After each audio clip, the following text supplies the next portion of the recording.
Céus, é a primeira vez que eu faço isso, mas vamos ver se isso vai funcionar. Na verdade, a câmera que eu costumo usar, que eu coloco ali no outro canto do painel, eu acho que ela está com a bateria meio fraca, mas eu também quero testar esse modelo por uma razão simples. Pelo menos, eu estou usando o celular colocado no painel do carro. Bom, René de Paula Júnior falando. Esse é mais um daqueles episódios em que eu aproveito um certo tempo morto no trânsito para compartilhar algumas reflexões. Normalmente eu gravava em outro formato, usando ali a câmera, mas vamos ver se com essa câmera aqui do Note 2 a coisa fica razoável. O mais importante aqui, como sempre, eu espero que seja a voz, nem tanto a minha cara em 50 tons de cinza, né? Deixa eu falar.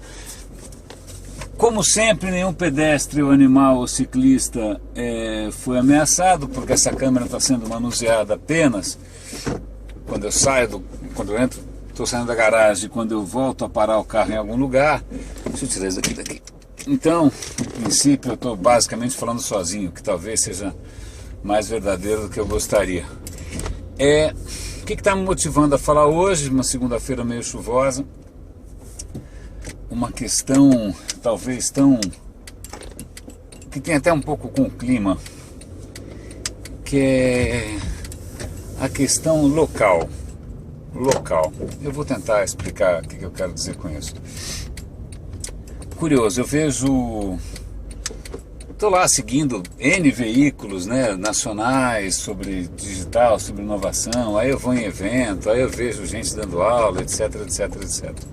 Mas uma coisa extremamente intrigante para mim, e não é a primeira vez que eu falo, já falei isso 500 vezes, já falei isso até com a Gringolândia, já falei com os caras lá fora, que é o seguinte: curiosamente a gente fala do digital e da inovação e disso daquilo, como se o mundo realmente fosse plano, né? Como se as coisas fossem iguais em todos os lugares, como se as fórmulas funcionassem da mesma maneira aqui e acolá, como se o segredo valesse lá e valesse aqui.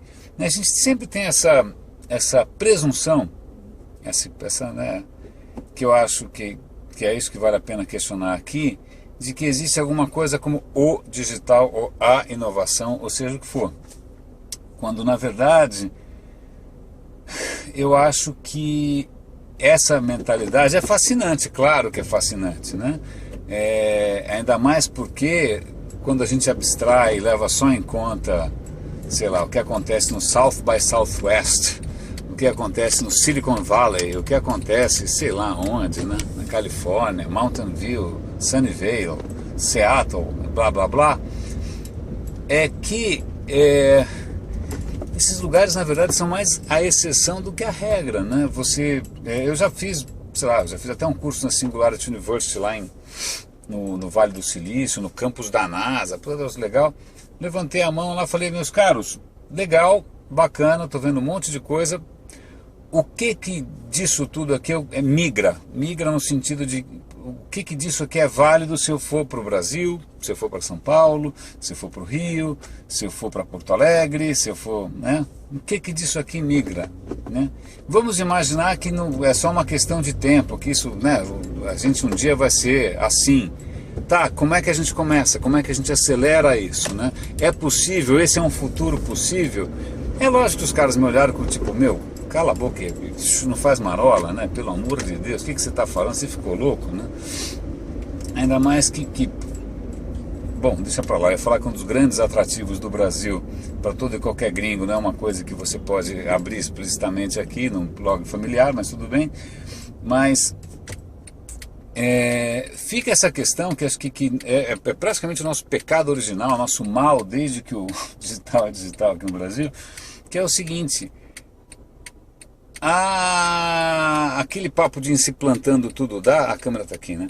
Em se plantando tudo dá, é aquela mentiraiada do Pero Vaz de Caminha, né? Então a gente padece desse mesmo mal do Pero Vaz de Caminha, como se aqui fosse o Silicon Valley, como se fosse só uma questão de burrice ou falta de informação, ou fosse uma questão de catequização, ou de seja o que for, ou sei lá, o nosso atraso, a gente está atrasado.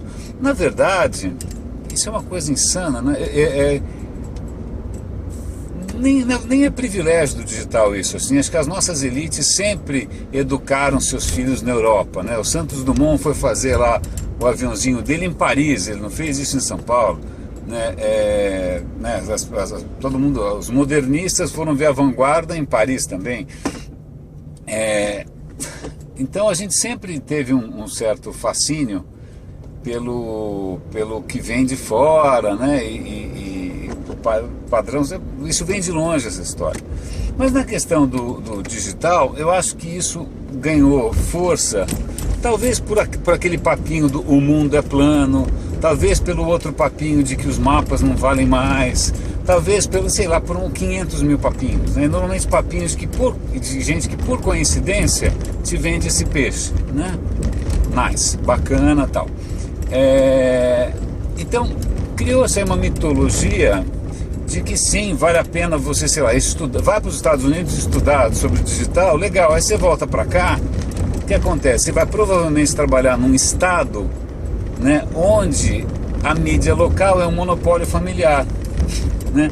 Ou você vai trabalhar num segmento onde todo modelo de receita é baseado em algum tipo de caixa 2 sinistro, ou você vai trabalhar num lugar, cara, todos os pressupostos mudam de uma tal maneira que é a mesma coisa que você querer aprender jardinagem, entendeu? Vai aprender jardinagem, vamos pensar em algum lugar bem no Himalaia. Você fala, putz, fui aprender a jardinagem no Himalaia. Aí você vai tentar fazer crescer aquele troço na Mata Atlântica, né? Ou qualquer coisa parecida, ou o contrário, né? Você fala, ó, você vai lá para Antártida e fala, olha, é o seguinte, eu sei tudo aqui de, sei lá, eu vou ser um estilista na Finlândia. Aí você vai lá vender biquíni, aí você fala, ops, aqui é a Finlândia. Na verdade, aqui é a Finlândia do digital. Na verdade, antes fosse, porque a gente teria pelo menos a Nokia, alguma coisa assim. Mas a condição local importa imensamente. E não só, e aí não quero fazer aqui um discurso de ai, puxa vida, como somos atrasados, somos que tal. Não, a questão é que existem sim, não só oportunidades, e tem gente fazendo coisas legais, como existe inclusive uma certa obrigação, eu acho, moral, uma obrigação civil, uma obrigação cidadã, né, da gente começar a olhar com mais carinho como as coisas funcionam, deveriam ou deixam de funcionar aqui não só, não estou falando do Brasil, porque o Brasil também é uma abstração que às vezes é um pouco over, né? Eu cruzei um gringo outro dia ali num escritório bacana no meio do Itaim, e aí eu falei, você já tinha vindo para São Paulo, para o Brasil? Não. Para São Paulo? Não.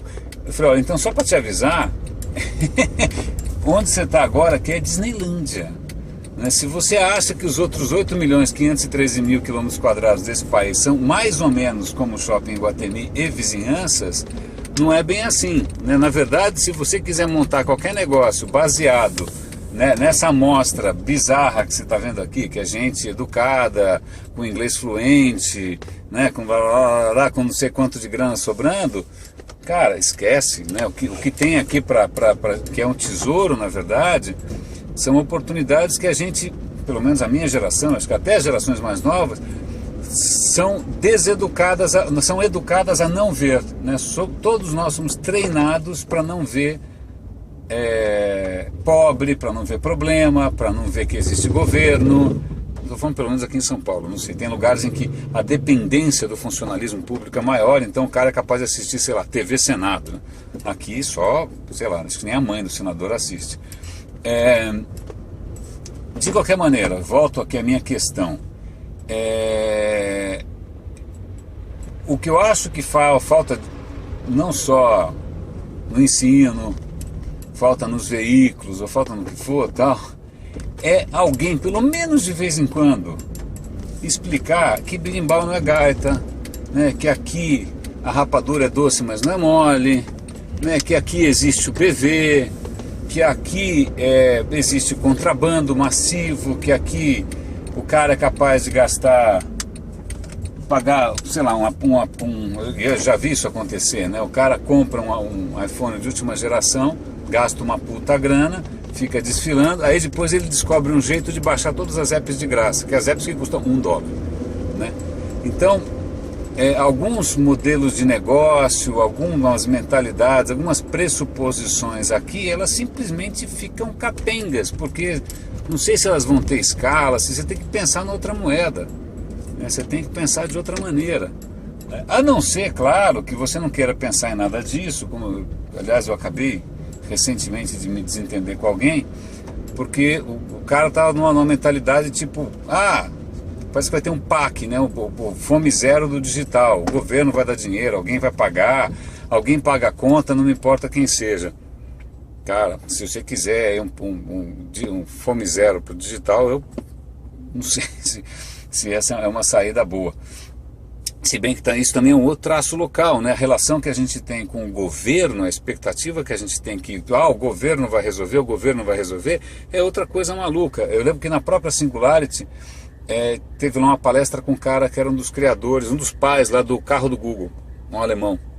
E aí ele estava falando sobre Big Data, né? Aquela questão dos dados e tal. Aí eu levantei a mão e falei, olha, quando é que você acha que os governos vão começar a tomar decisões melhores com base no Big Data? Ele riu e o gringo lá da Singularity também riu e falou, a gente nem leva o governo em consideração, desencana de governo. Porque nessa mentalidade norte-americana o governo é sei lá, mas quer dizer, você nem pensa muito no cara porque os caras são muito mais ligados à iniciativa privada. Por coincidência, na Campus Party aqui em São Paulo, eu fui numa palestra da Singularity e quando abriram o microfone para pergunta, a primeira pergunta, uma menina perguntou, e o governo? A segunda pergunta, outra menina perguntou, e o governo? E o cara deve ter ficado desentendido, né? Deve ter, obviamente, não lembrou que eu também tinha perguntado a mesma coisa, né? Porque, cara, como é que eles vão imaginar que existem países ou lugares que são diferentes, que funcionam de maneira diferente, né? Então, só para arrematar essa história, que eu estou quase chegando aqui no meu destino, o mundo não é inteiro igual. Então, o que funciona lá fora não necessariamente funciona aqui. Coisas que funcionam aqui, o que leva em conta a realidade local, elas podem inclusive ter transformações ou um impacto muito maior do que a gente está, em princípio, imaginando. Eu convido todo mundo a pensar em como melhorar qualquer coisa próximo de você dessa maneira, né? Então essa é a primeira questão, né? Porque eu sempre bato nessa tecla, a gente voltar a prestar atenção na realidade local, inclusive naquilo que, nas oportunidades, nas barreiras, tá? A gente tem que sair da faculdade sabendo que existe BV, sabendo que existe malandragem. Como é que a gente, né, passa a levar mais isso em consideração? A segunda é a gente não pagar tanto pau e também não ser tão deslumbrado com coisas que efetivamente só acontecem lá fora e que provavelmente estão sendo muito infladas por assessorias de imprensa, né? Então você vai para lá, o evento é o máximo, todo mundo é loiro, bonito, cara, na verdade, se você apertar um pouquinho ali, muito daquilo ali é papo, né? Deixa eu ver se tem mais alguma consideração final a fazer com relação a essa questão que eu acho que é fundamental, né? Que é a divergência, ou esse abismo que existe entre essa história do mundo é plano, ou digital, etc e tal, e as oportunidades que são locais, que são culturais. Então tá bom, só para encerrar, acho que hoje eu compartilhei de manhã acho que um antropólogo americano resolveu fazer uma pesquisa comportamental numa tribo lá no Peru. Aí o cara chegou lá, tal, aplicou o joguinho que ele costumava usar nos Estados Unidos, aí o resultado foi completamente diferente. Aí ele falou, os caras nem entendiam muito bem qual era a lógica do jogo, porque, puta, lógica bizarra. Aí ele falou, peraí, isso daqui não é para medir a natureza humana? Cadê a natureza humana, né? Aí ele começou a desconfiar que talvez esses testes, esses conhecimentos, essas conclusões comportamentais estivessem se baseando demais no que eles chamam de weird, que na verdade é um acrônimo para western, né, ocidental, educado, rico, sei lá, né, baseado em americanos, ou se fosse em São Paulo, Vila Olímpia, né? Ele falou, será que esses resultados todos não estão enviesados? Será que não tem um viés? Aí ele pegou uma bolsa e acabou rodando o mundo inteiro e fez os mesmos testes com inúmeras culturas, e culturas quanto mais isoladas melhor, né? Quanto mais diferentes melhor. Resultado, os resultados variam pra caramba, as conclusões que você tinha tirado sobre, com base no comportamento americano, normalmente, tudo bem que existe uma faixa de variação, normalmente o comportamento americano era quase excepcional. Né? Normalmente o que pauta as outras pessoas em outros lugares é completamente diferente. Isso é grave pra caralho, por uma razão simples, porque quando você cria qualquer coisa, seja uma política pública, seja um aplicativo, seja uma plataforma, seja qualquer porcaria, você se baseia em algumas coisas. E se você estiver se baseando em valores e pressuposições que não tem absolutamente nada a ver com o teu povo, com você, com a tua cidade, com qualquer outra coisa, a não ser para o Vale do Silício. Né? Então a gente vai estar construindo coisas que, cara, podem ser não só um tiro no pé, como o que é pior, pelo menos para mim, que tenho isso sempre como uma questão especialmente dolorosa, uma oportunidade perdida. Né? Então, veja bem, não só esse muito do que você fica pagando pau aí só funciona lá fora, né? É que nem quando você compra um celular que não funciona aqui, mais ou menos. Mas alguns dos pressupostos sobre a tal da natureza humana, né, não se aplicam da mesma maneira fora daqui, ou fora de lá, ou fora de qualquer outro lugar. Né? Então, vamos deixar de ser deslumbrado e bobo, né, e vamos começar a olhar mais em volta. Tá bom? Estou parando o carro aqui, acho que já dá para parar, vou chamar o manobrista ali, vou desligar. Muito obrigado pela companhia, René de Paula Júnior falando, roda e avisa.